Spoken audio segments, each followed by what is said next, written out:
Oh, heck yeah. I'm live streaming from my Zoom channel. Oh, yeah. Oh, heck yeah. Heck yeah. Live streaming from my Zoom channel. Oh, yeah. Oh, yeah. Is this thing delayed? Heck yeah. Heck yeah. Streaming from my Zoom channel. Oh, yeah. Oh, yeah. Is this thing delayed? Heck yeah. Heck yeah. Streaming from my Zoom channel. Oh, yeah. Oh, yeah. Wait. Heck yeah.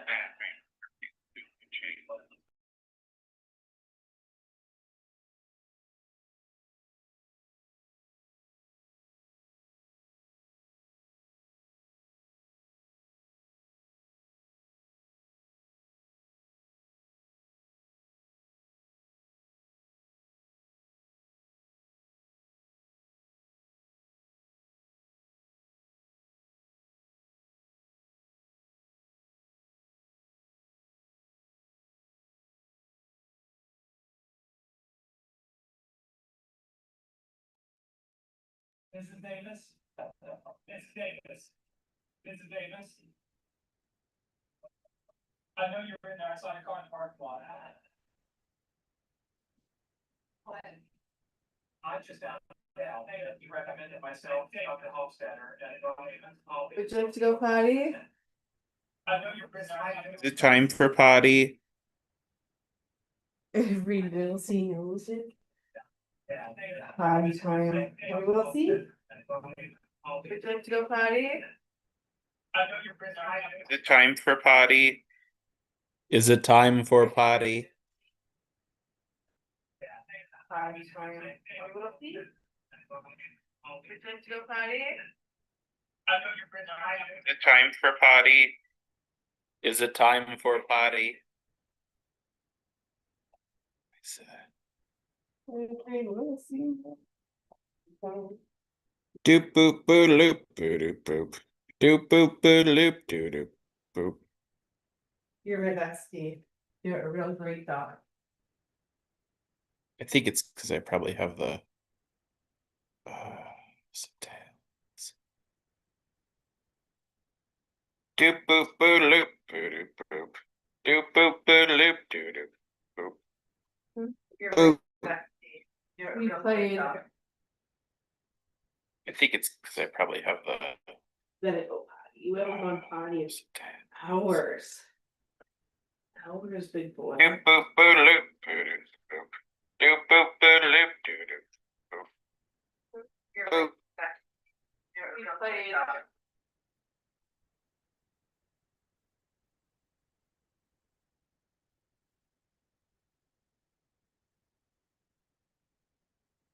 Huh. From water.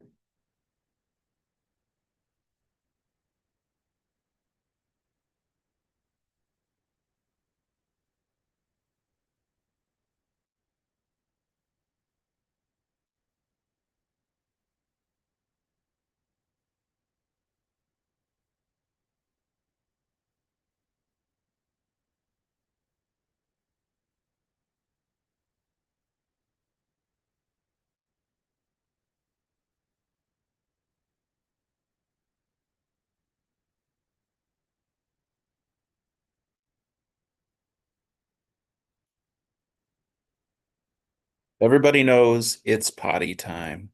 Everybody knows it's potty time. I'm going to listen to this on YouTube. Yes, you also have to go potty. No, I figured out why it was looping like that. Oh, is that me live? Awesome. Yeah. Hello.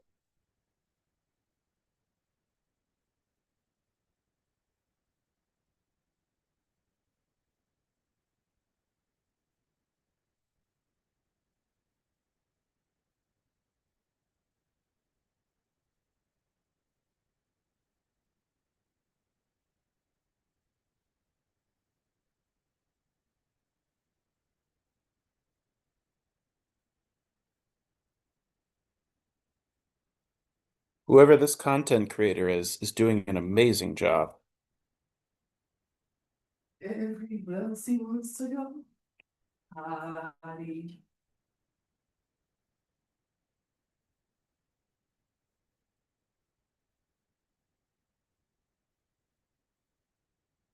We could go party. We could go party. Yeah, you singing about Wilson going potty is live on the internet. Anybody could find this currently by accident. Nobody would, but everybody knows it's potty time. Everybody knows it's potty time.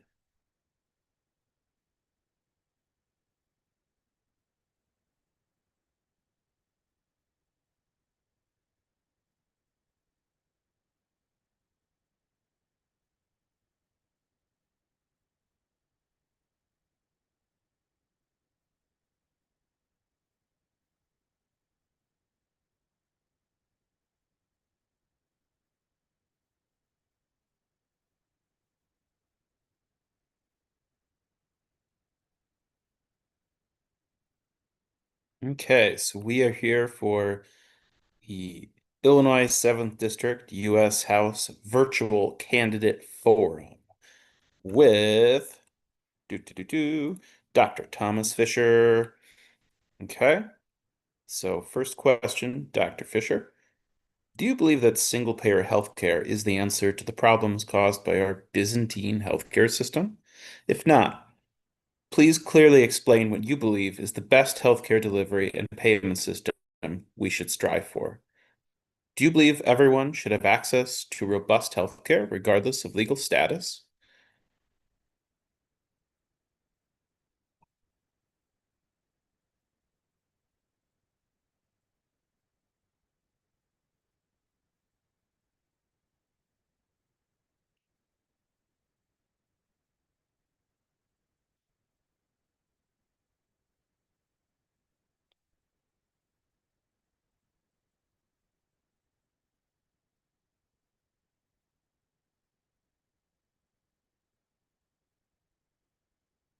What does fighting Trump mean to you? Are there ever times where good long-term struggle means avoiding a short-term fight? Or do you believe it would be your job as the congressperson to push um, the front of the battle, so to speak?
I'm just doing a test of Zoom live streaming to YouTube.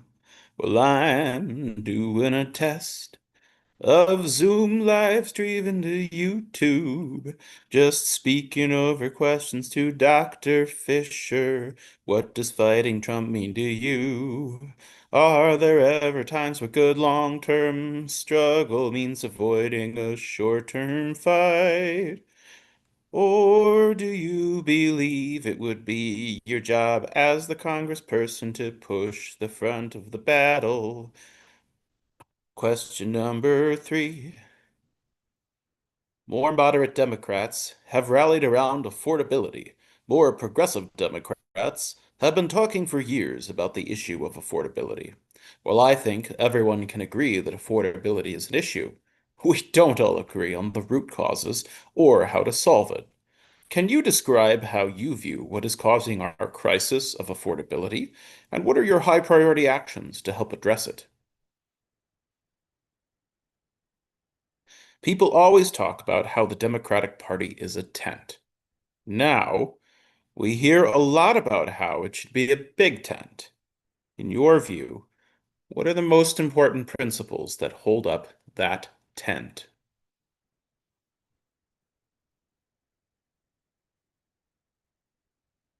Dr. Thomas Fisher offers a very different perspective than the other candidates. He isn't just a policy person or an organizer. He is a frontline practitioner who literally sees the physical results of failed policy walk through the doors of the University of Chicago ER every night. Here are 30 prepared questions for your coffee chat, tailored to his background as an emergency physician, author of The Emergency, and former White House fellow. Now I will use my regular voice. Section 1, The Emergency Room Perspective. These questions leverage his daily reality at U Chicago Medicine to show you understand his unique vantage point. This question is themed the 3-minute rule. In your book, The Emergency, you talk about sometimes only having 3 minutes to assess a patient. How does that intense pressure prioritize? How does that intense pressure to prioritize help you make the hard choices required in federal budgeting? The next question is themed downstream versus upstream. You often say the ER is where society's failures show up.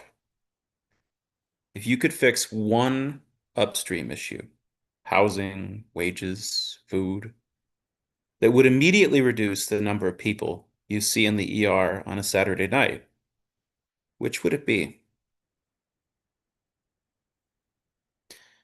Question 3 is themed The Frequent Flyer.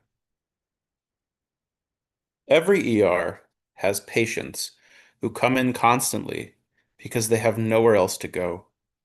Can you tell me about a specific patient whose repeated visits convinced you that you had to run for Congress to fix the system?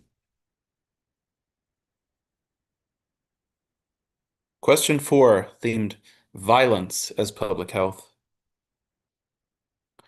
You treat gunshot victims regularly.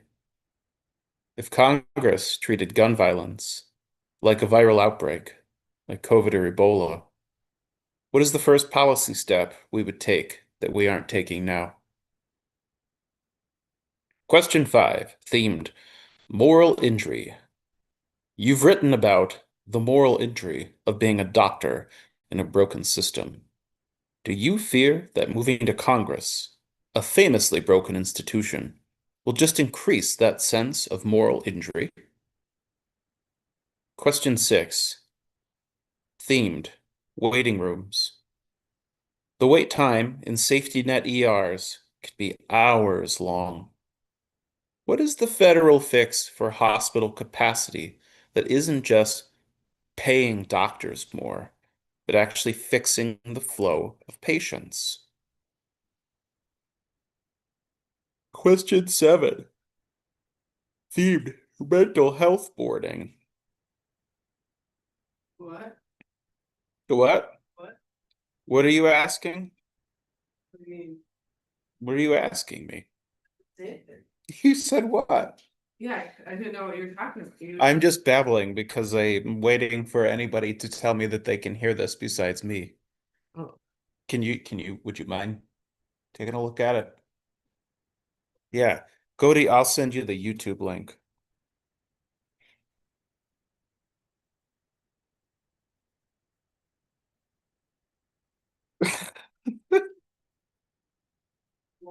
I'm just listening to us.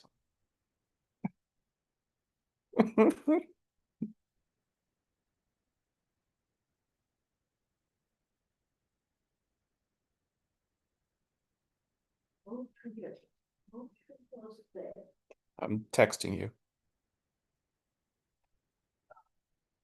Okay, finish wiping his paws. You're wiping the dog's paws. He doesn't need his paws wiped. No, he's a good boy. That's different. Wait, what's your pin again? What's your phone pin again? It's one. 26236. Oh, right, phone pin. Oh, it's only 4 digits. Never mind. I got it. I'll go to your phone. I'll access. You're gonna have me say it live on a. Yeah, that's what I thought about that. I was like, well, maybe you shouldn't say it. Not that not that anybody's actually listening. But let's see.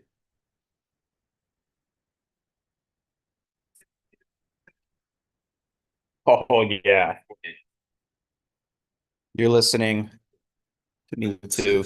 And you. Yeah, that's what I thought about that. I was like, well, maybe you shouldn't say it. Not that not that anybody's actually listening. Let's see. Wow. I'm hearing this live chat in two separate places. My ear, your phone. You're listening. Impressive. Yeah. And you. I am impressive. Yeah, that's what I thought about that. It's like, well, maybe you shouldn't say it. Not that anybody's actually listening. Let's see. Wow. I'm hearing this live chat in two separate places. My ear. Oh, that's right. I figured out the looping that was happening before is because my internet tab was the audio was going, so every once in a while the audio on the video conference call would catch what had just happened on delay, Yeah, and it was looping. that makes sense. Yeah. So I've turned this off, but awesome. That's great. Now I guess I'll just continue babbling. Well, we've gone over this. I think you've been with me long enough to know it's a sincere thing. If you weren't a part of my life, I would just talk to myself, I think. Yeah, I know. Yeah. I don't need anybody to listen. I could do this for like another half hour before I got bored. I'm weird. What can I say? You knew this. Been together a long time. Maybe not as weird as Will's. Okay. I'll narrate what Wilson's doing. Oh, and he picks up the monster. Eddie's back. She tries to take the monster. She can't take the monster. He's working hard to keep it away. There's a cute, fluffy, golden, curly-haired dog trying to keep a green Costco monster away from his mother. So strong. You're so strong, little boy. You're so strong. Should I get back to reading these questions? You're so strong. No. All right. Question 7 is themed mental health boarding. We hear about psychiatric patients boarding in ERs for days because there are no beds. Does your platform include specific funding for inpatient psychiatric facilities to clear out the ER? Give them Section monsters. 2. Give them all monsters. You know you're currently on YouTube. I know. Yeah. I don't think anybody's listening, but I did drop the link into the planning group, so I'm just hoping somebody sees it and can confirm they can hear that other than us. Oh no, monster stuck. What do we do? You don't get it, little boy. You don't get it. Section 2. Healthcare policy and the public option debate. Get monster. Happy Pappy. Happy puppy. Happy boy.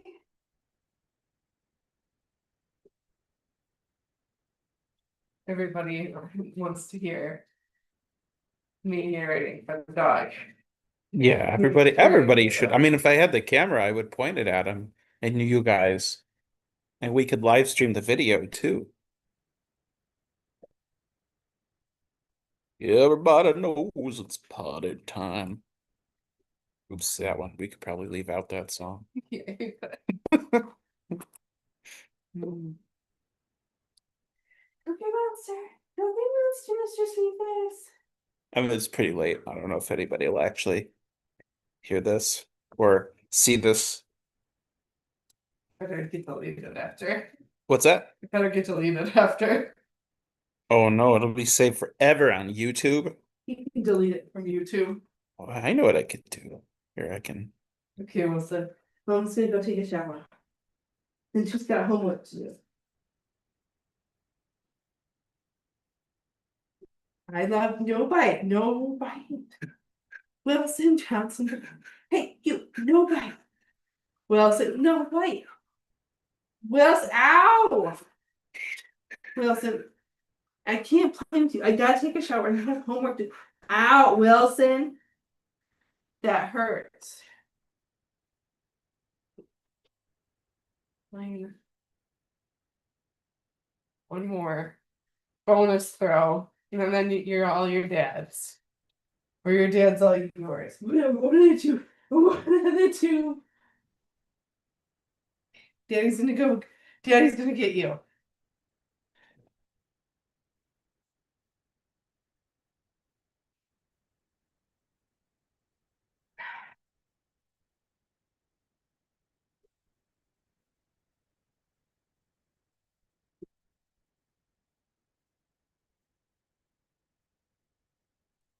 He's a monster. He's a monster. He is a monster. He's a manipulative little monster. With the face of an angel. I'm not gonna get you. No. Because I gotta play with you tomorrow morning. It's our everyday, buddy. You and me. There's just no end to it. It's until you die or I die. That's how it works for you, right? Until one of us dies, we play. It's like Squid Games.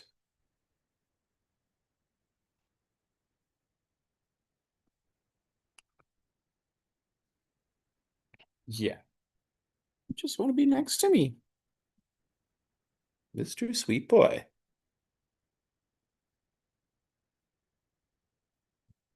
I just come share with me, Wealthy. Good job, bud.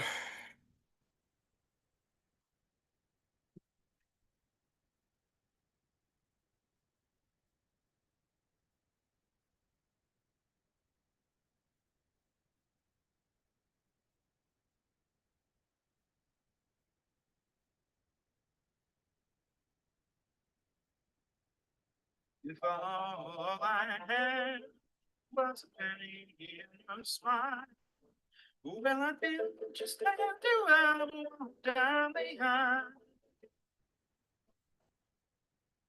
On sad, sad, sad days when the world is dark and cold. Well, I hear that don't there you want my soul. And when I said I do, well, my heart is pure and true. Your love keeps me home. Let it go.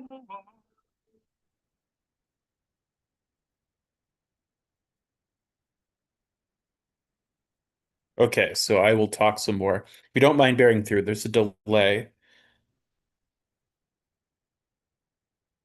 Um, but yeah, if you can hear anything, that's probably just good enough.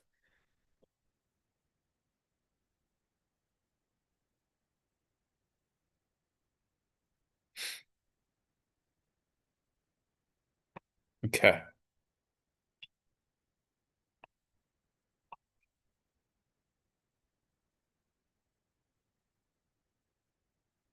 Oh, yeah, I see. Okay. Sorry, you're in the chat. Cool, cool. Or oh, yeah, the YouTube chat. Oh, okay, cool. I see what you mean. Let me go to the live channel. Let's see. Let's see what that looks like. Yeah, I see. Okay. Sorry, you're in the chat. In the conversation. Cool. Or oh, Yeah, the YouTube chat. Oh, kind of cool. I see what you mean. We Or, go to yeah, anyways, okay. Well, you can, if you can hear, then that's, as I said, that's pretty much That's it. what that looks like. Oh, yeah, I see. Okay. Sorry, you're in the chat conversation. Cool. Or, oh, yeah, the YouTube chat. Oh, kind of cool. I see what you mean. We Or, go to yeah, anyways, okay.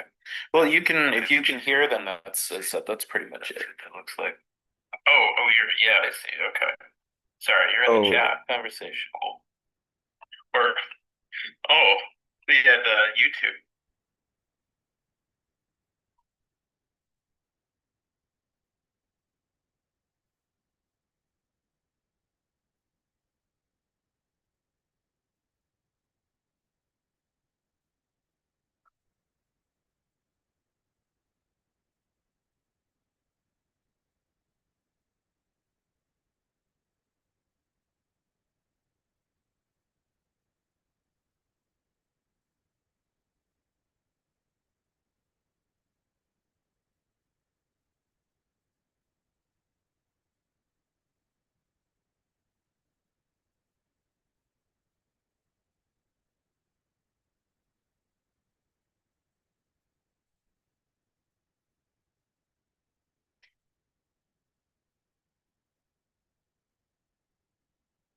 Do-do.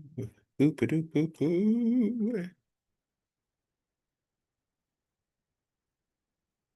Pharma costs. You prescribe life-saving meds that patients can't afford to pick up. If you could strip one specific patent protection from Big Pharma to lower costs immediately, which drug class would you target? Medicaid unwinding. With millions losing Medicaid coverage recently, have you seen a spike in uninsured patients in your ER? And what is your immediate legislative fix for those who fell off the rolls?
And I'm recording and shit.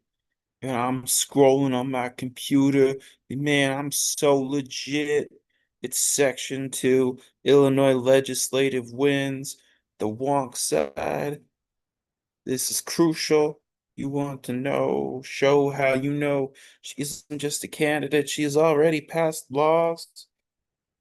Tina.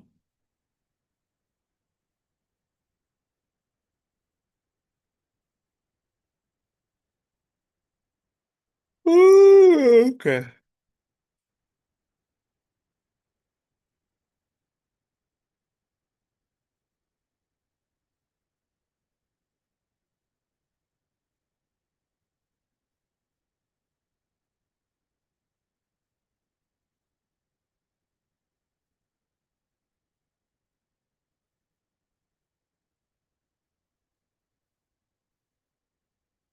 So effing cool.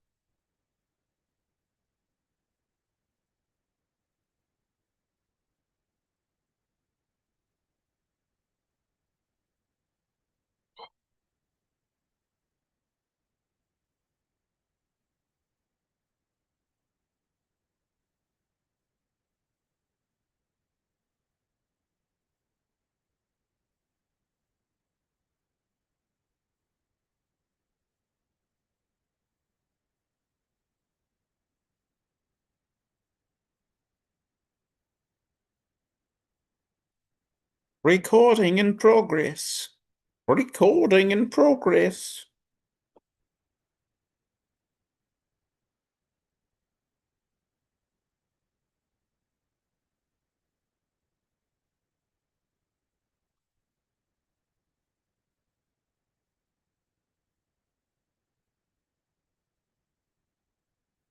Yeah. This creator gets all the hearts. Yeah. I love seeing my own hearts. Woo! Recording in progress. Recording in progress.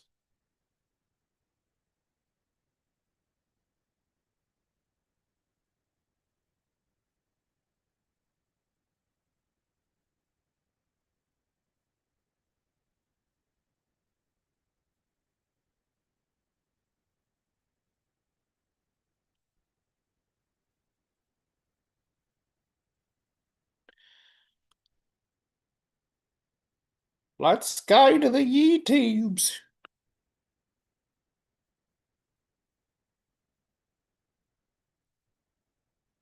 My name's Maggie Thatcher. You know I'm a pygmy shrew.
I'm getting YouTube points.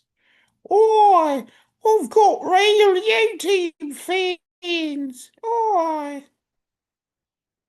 yeah. Oi, crikey. I got me some YouTube fans. Right.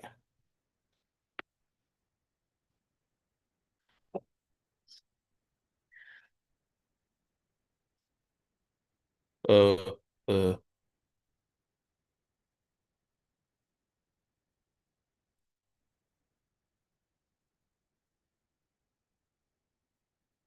uh, uh, my name's Elon Musk, and I think the robots are gonna do chainsaw in like 5 to 10 years. I'm definitely not fat, and I have definitely not infiltrated the treasury.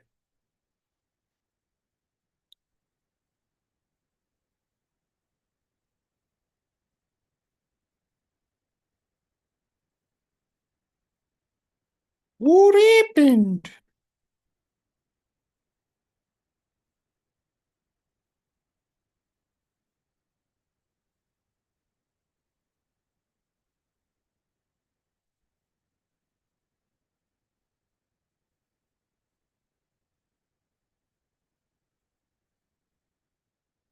Ye voter information.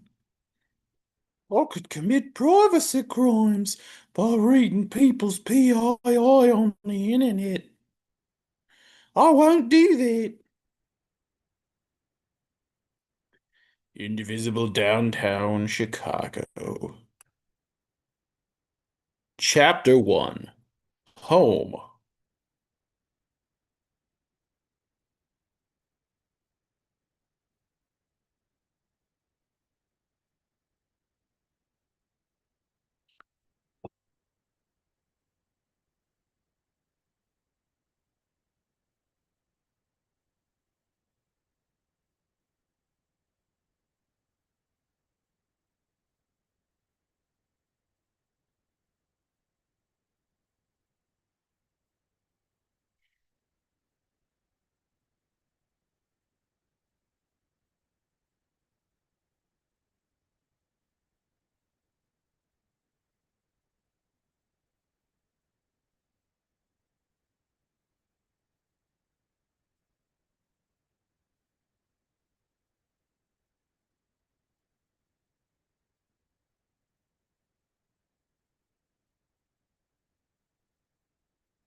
Welcome to Indivisible Downtown Chicago.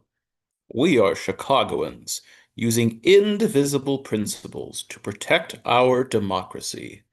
We are a chapter of the indivisible Chicago Alliance. We meet monthly. We see details and RSVP for our next meeting here. Join our mailing list to get details about upcoming meetings and actions. Our group is based in Printers Row, but we welcome anyone who lives, works, or plays downtown. Come to one of our meetings. We'd love to meet you. Donations are accepted via our ActBlue portal.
I'm gonna go find more content by this creator. He's amazing.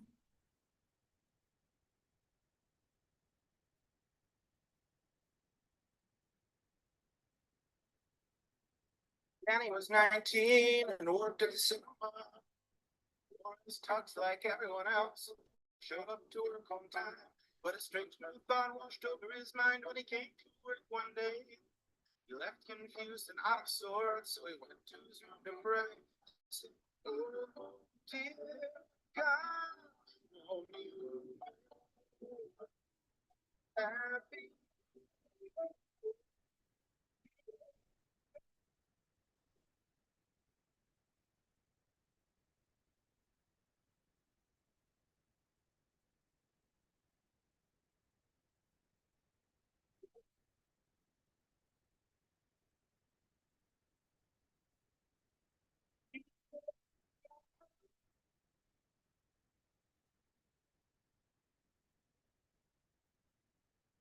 He found his prayers unanswered and pulled close the blinds. And in the black with a bottle of Jack, he lay depressed, resigned. So he went to his father's closet and he found the 22. And he held it close and stroked it, and he kissed the bullets too, saying, "Oh, dear God, you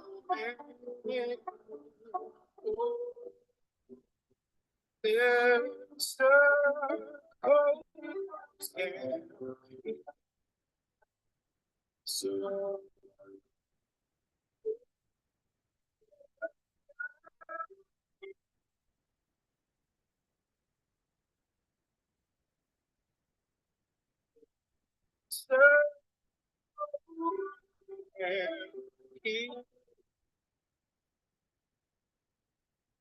On October 16, 1859, John Brown and nearly 24 slaves seized the armory at Harper's Ferry in West Virginia, hoping to use its massive arsenal in the struggle to end slavery. Captured and brought to trial at nearby Charleston, Brown was found guilty of treason. 1 month before his execution, he addressed a courtroom in Charleston, West Virginia.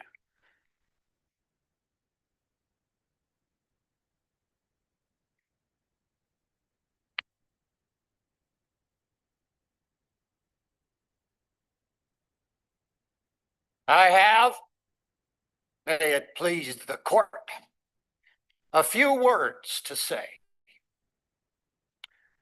In the first place, I deny everything but what I have all along admitted. The design on my part to free the slaves. I intended certainly to have made a clear thing of that matter, as I did last winter when I went into Missouri and there took slaves without the snapping of a gun on either side, moved them through the country, and finally left them in Canada. I designed to have done that same thing again on a larger scale. That was all I intended. I never intended murder or treason or destruction of property or to excite or incite the slaves to rebellion or make insurrection. I have another objection, and that is, it is unjust that I should suffer such a penalty. Had I interfered in the manner which I admit, and which I admit has been fairly proved, had I so interfered in behalf of the rich, the powerful, the intelligent, the so-called great, or in behalf of any of their friends, either father, mother, brother, sister, wife, or children, or any of that class, and suffered and sacrificed what I have in this interference, it would have been all right. And every man in this courtroom would have deemed it an act worthy of reward rather than punishment. This court acknowledges, I suppose, the validity of the law of God. I see a book kissed here, which I suppose to be the Bible, or at least the New Testament. That teaches me that whatsoever I would that men should do to me, I should do even so to them. And it teaches me further, remember them that are in bonds as bound with them. I endeavor to act up to that instruction. Now, I say I am yet too young to understand that God is any respecter of persons. I believe that to have interfered, as I have done, as I have always freely admitted I have done, in behalf of his despised poor, was not wrong, but right. Now, if it is deemed necessary that I should forfeit my life for the furtherance of the ends of justice, and mingle my blood with the blood of my children. Looks like AIPAC has officially jumped into my race, and a little bit early. A newly formed super PAC called Elect Chicago Women has dropped into the race, and they have put 6 figures in broadcast ad reservations starting today. According to Ad Impact, they're at over $300,000 in broadcast and cable reservations. At this trajectory, they will spend millions by election day. I know the name of the super PAC doesn't sound that intimidating, so let's be really clear about what this is. AIPAC knows it is deeply unpopular, which is why when it funnels Republican money into Democratic primaries, it makes sure to wrap that money in a feel-good name and hope voters don't notice. Even more than that, their ads, which are often baseless smear campaigns, don't even mention Israel. And thanks to Citizens United, these groups don't have to disclose their donors, which is how AIPAC can operate like this in plain sight. Laura Fine has no meaningful grassroots fundraising base. The only people rushing into this race with this kind of money are ones with Republican interests. AIPAC has already said it wants to spend in this election, and this is their vehicle. And to be clear, they've run this playbook before. Different names, but same structure and same outcome. Outside money trying to drown out voters with attack ads rather than accountability. Voters deserve to know who's trying to buy their vote. That's why we're not going to let some innocuous PAC name distract us from the reality of what's happening. It's also why we need your support more than ever. Of the top 3 candidates in this race, I am the only one that will admit what is happening in Gaza is a genocide. I am the only one that doesn't support anti-BDS legislation. And I am the only one that has consistently called for a ceasefire since October 7th. If we're going to beat AIPAC, we need your help. We need to be able to fight back as they flood the airways. This is a grassroots campaign, so if you can chip in any small dollar amount, it helps. We're going to win this thing, but we're going to win it with you.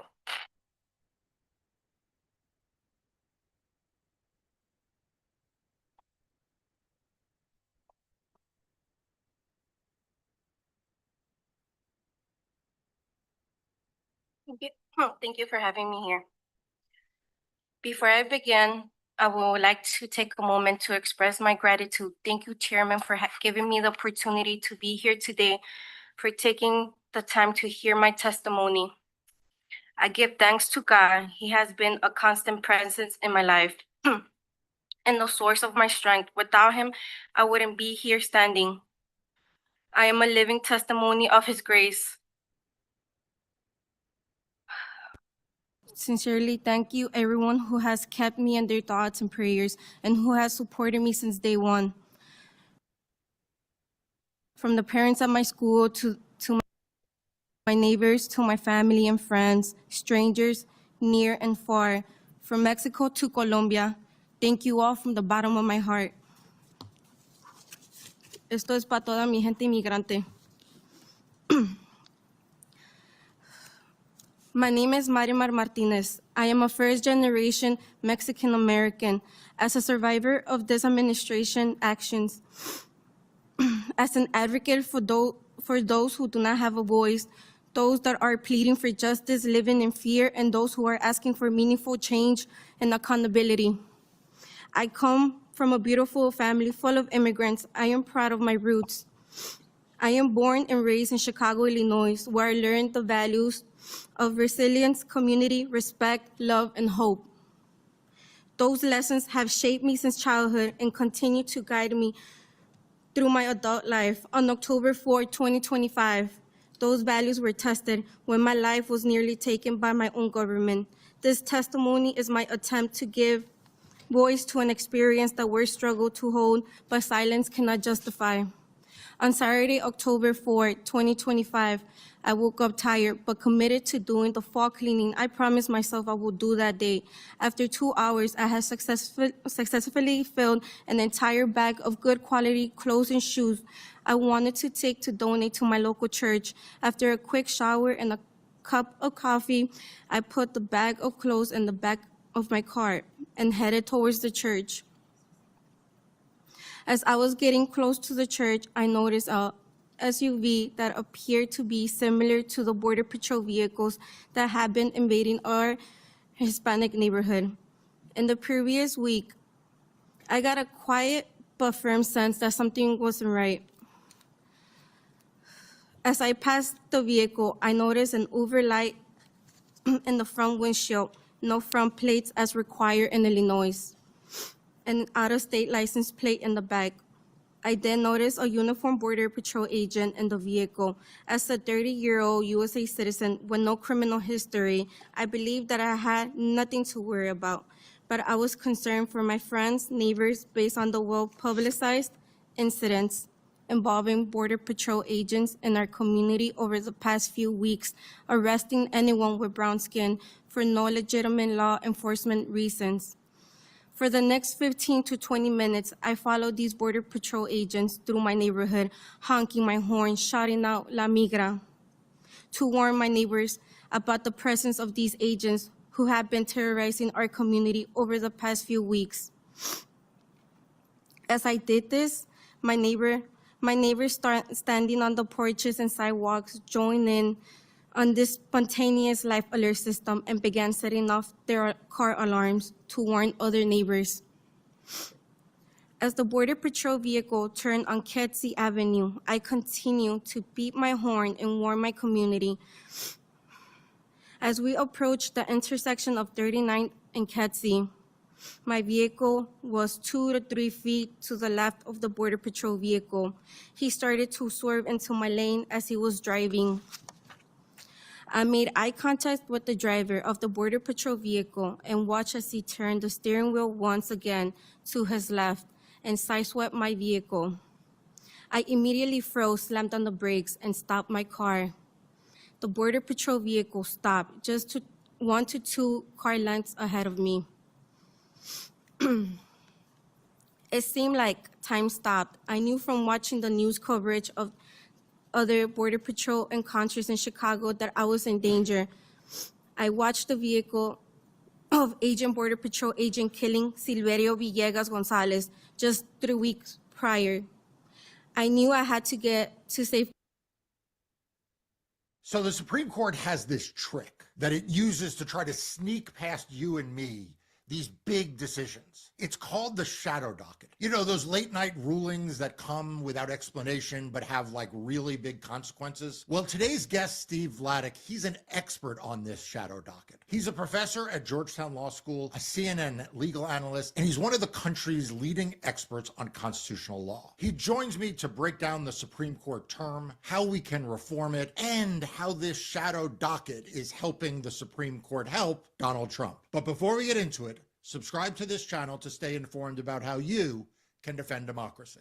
Steve Vladeck, welcome to Defending Democracy. Thanks, Mark. Great to be with you. We've got a lot to cover, but I want to start with your recent book and the thing that I think many people know you best about, which is the Supreme Court shadow docket. I described it in the intro as kind of like a trick that the U.S. Supreme Court uses to late at night or at off, times when we are not all assembled awaiting decisions to issue these really big rulings that like we don't really always know why they're ruling the way they are, but they seem to have enormous consequences. So can you maybe start by giving us your view? Like, is there a legitimate use to the shadow docket? Like, what is it and why has it become something that now seems to frankly be the rule rather than the exception for how we get big cases? Yeah, I mean, Mark, it's a great question. I think there's no question that every appellate court needs some ability to provide emergency relief. There's always going to be cases where even if the lower court may have been right, or even if it's a close case, the equities just skew so heavily in favor of restoring the pre-lower court ruling status quo, whether it's putting a policy back into effect or putting a policy back on hold.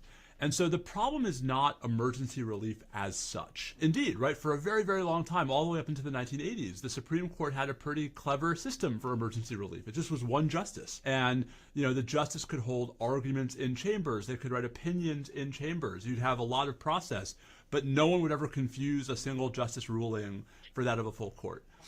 The problem that has arisen, and the reason why I think we've seen so much more action on the Supreme Court's emergency docket, is that the justices have really run away from what I would have thought were pretty conventional norms of how judicial decision-making is supposed to go in these cases, really starting about 9 or 10 years ago, where the court is now comfortable having these orders that produce massive effects, that are not signed, and that are often marked not explained at all, and just expecting everybody to deal with it. And it seems like it's the combination of not explaining yourself, acting in ways that without those explanations certainly look like they're more about partisan political preferences than adherence to neutral legal principles. And Mark, as you know, increasingly treating even these unexplained orders as precedents that lower courts are not just bound to follow, but that the justices are yelling at lower courts for allegedly defying. And so it's not emergency relief in the abstract that's the problem. It's the way that the current Supreme Court has operationalized and expanded it, really even before last January when President Trump came to office, but in spades as President Trump has gone back to the court for this kind of relief so many times over the last 12 months. I know there is like the practical reality, but I want you to put on your law professor hat for a moment. The thing that has surprised me the most is, which is captured by part of what you were saying, is the precedential effect. Like, these are not argued cases. These are not opinions. And so I have been frankly surprised, and it has come to the area that I practice in, which is voting in elections. There are like a couple of these shadow docket rulings that now just regularly get cited, and it's not even clear to me that there is a 5-justice court for what they are being cited for. I don't want to get too in the weeds for a general audience, but there are a handful of areas of the law where the Supreme Court doesn't have a choice. They have to take a case. Okay, it's direct appeal. One of them happens to be, again, in an area I litigate, which is 3-judge panels in some kinds of voting cases, constitutional voting cases. As a young lawyer, one of the things I learned one of the principles that I passed on to others, is that if a court summarily affirms, if the Supreme Court summarily affirms or summarily reverses below, it only has the narrowest precedential value. Like literally, it does not, you cannot extrapolate out from that anything other than the narrowest possible reason for that action. And yet the shadow docket doesn't seem to follow those same rules. What am I missing here? I don't think you're missing anything. I think it's the justices who are missing the hole that they're driving into the middle of the coherence of their view of precedent. And, it's striking, Mark, when the shadow docket first became a real lightning rod back in the fall of 2021 with the Texas abortion case and a series of other COVID cases, Justice Alito gave this very visible speech at Notre Dame Law School where he was adamant that these orders are not precedents. There's been this concerted effort by Justice Kavanaugh to rebrand the emergency docket as the interim docket on the theory that the court isn't resolving anything. Mark, your election experience, I think, is sort of ground zero for just how not true that is. That, these rulings are having these effects, and effects, Mark, not just for the parties in those cases, but for other courts in other cases. We tend to think as lawyers that much of our job is trying to explain to a court why the relevant precedent either is or is not distinguishable. And that's an enterprise that depends upon parsing what the court wrote in the relevant precedent by applying what the court wrote to the facts of these, new cases. None of that's happening here. And so what we're seeing is the Supreme Court over and over again, maybe thinking it's resolved something internally, Mark, but then expecting lower courts to understand what they've resolved. Just one really, really quick example. There was a case from last summer where President Trump had tried to downsize the Department of Education, and a federal district court blocked it, said you're going to, what you're proposing is going to violate the law. And the Trump administration, through the Solicitor General, went to the Supreme Court, and Mark, they had three arguments for why they should get a stay. One was that the plaintiffs didn't have standing. One was that they had filed in the wrong court. And one was that on the merits, what they had done was perfectly lawful.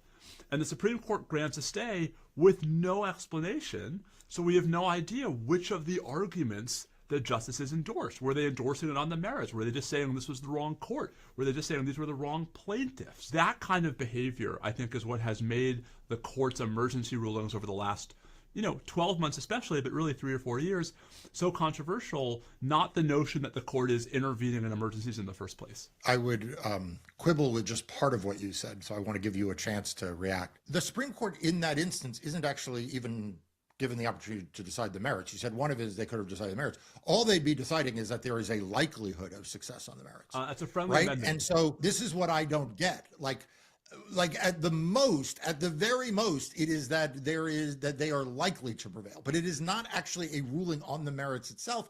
And yet these are being treated like fully argued and briefed merits cases. And I think the problem is that, I get a lot of grief, as I know you do, for the notion that these procedural objections are just masking our substantive disagreements with the Supreme Court. And that's baloney. The reality is that the Supreme Court's credibility, Mark, and its legitimacy comes not from the extent to which people like us and people who are watching us agree with the bottom line of the court's rulings. It comes from the perspective that the court is acting judiciously. And one of the ways that the court persuades us that it's acting judiciously is by espousing principles. Maybe not principles we agree with, but principles that we agree are principles. And the problem that's happening over and over and over again in these emergency rulings is that the courts either, Mark, not espousing any principles at all, and then expecting lower courts to follow something, or the court is moving so quickly and sort of writing so little that it's hard to understand what the analytical basis could be. I mean, take all of these cases about whether President Trump can fire these officials without cause. Where the Supreme Court just waves its hand and says, oh, there's a magical exception for the Federal Reserve. That might be good for, the stability of our economy, but as a matter of, is the law coherent? And does the court look like it's actually acting from principles? Even these short explanations, Mark, are really doing a grave disservice, frankly, I think, to the court's ability to defend itself against charges that it's just voting the justice's partisan policy preferences. I think that that's exactly right. And, for the record, some of the shadow docket rulings I'm concerned about that in the voting place, you know, they're kind of good for the goose, good for the gander kind of rulings. Like it's not, you know, like, I mean, one of them, which seems to now have been codified into as if it's a fully decided issue, is a concurrence by Justice Kavanaugh that was actually not joined by 5 members of the court, that had to do with, you know, the application of what's called the Purcell Doctrine in redistricting cases. You know, how close is too close to an election to change lines. Like, sure, in that case, I didn't like it, but like in other cases, maybe I will like that. Like, right. So I agree with you. There is a principled, I have a genuinely principled question or concern about this. I want to ask you sort of a broader question about the court. And I had on Dahlia Litwick, and I asked her this. And so I'm curious your take. Are what I will call procedural, like what we've been talking about. It's like the way in which they do their job, how they choose the cases, how they rule in the shadow doc. What's this been going?